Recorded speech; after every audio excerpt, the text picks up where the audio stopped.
well, someone like him. She would fall in love with a man who was cultured, civilized, and romantic, and he would fall in love with her. It wouldn't hurt at all if he looked hot in a waistcoat. Many of her peers disdained Mr. Darcy and said his kind was out of fashion, but not Marnie. She'd always been a bit out of step, had accepted that about herself long ago. Who wanted to be like everyone else? Not her.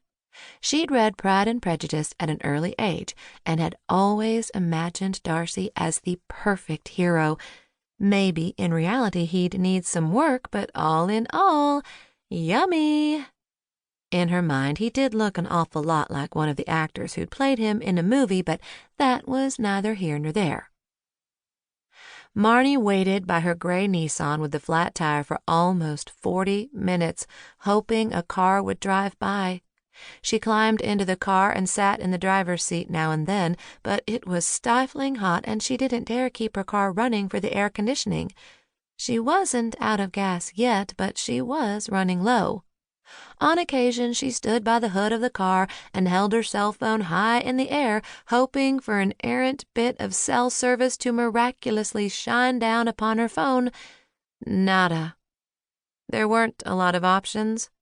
By the time she walked back to the highway, and appearances aside, it was an official state highway, where she would eventually be able to flag down a car or truck, it would be dark. She wasn't sure exactly how far it was to town proper, but it was a walk she wasn't eager to make.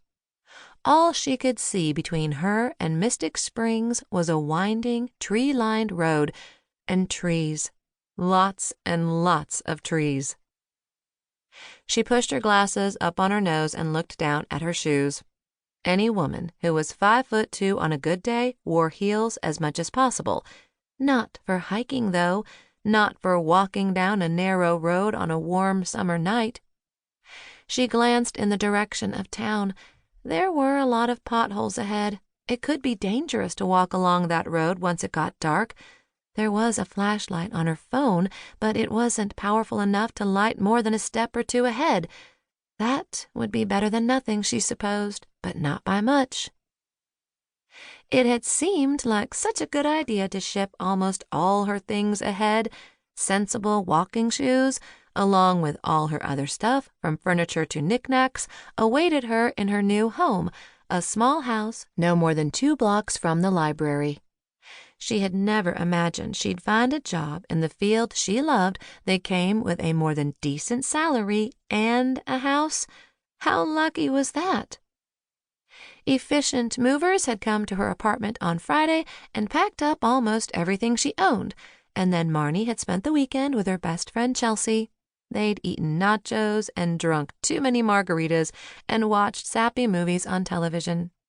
Chelsea had taken today off so they could have coffee and cookies and one last hug before Marnie headed out for her new job and her new home.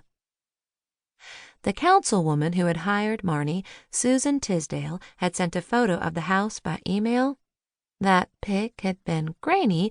Who didn't have a decent camera on their cell phone, and only of the charming outside. Grainy or not, the cottage looked like something out of a fairy tale or a BBC period drama.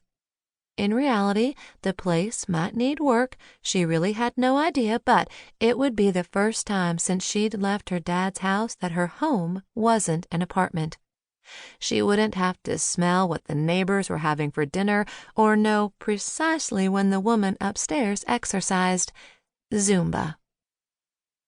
All Marnie had with her was her purse, her laptop, and a small overnight bag with an impressively stocked cosmetics bag and a couple changes of clothes. There was one extra pair of shoes in the bag, uncomfortable but really cute sandals with kitten heels. Why hadn't she shipped her makeup ahead and kept a pair of running shoes in the car?